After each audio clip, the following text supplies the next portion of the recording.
অপবিশ্বাস জয়কে নিয়ে সামনে আসার পর শাকিব খান বলেছিল বুবলির সাথে আমার কোনো রিলেশন নেই, আমরা শুধু একসঙ্গে সিনেমা করছি, এতটুকুই।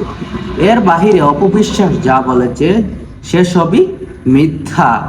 তারপর অপবিশ্বাস যেহেতু মোটা হয়েছে তাই তাকে বলেছিলাম একটু ওজন কমাতে, আমরা আবারও কাজ করব। শাকিব খান সেদিনই কথা গুছিয়ে মিথ্যা কথা বলেছিল।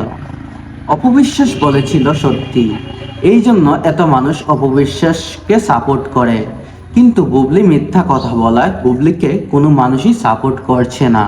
বুবলি যদি এসব না করে তার কাজ নিয়ে থাকতো, হয়তো বেশিরভাগ মানুষই তাকে সাপোর্ট করত এবং অনেক বেশি পছন্দ করত।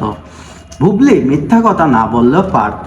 সে শেষ পর্যন্ত এসে মিডিয়ার সামনে সব কিছু স্বীকার করতে হয়েছে বুবলির, কারণ এছাড়া বুবলির কাছে আর কোনো রাস্তা ছিল না।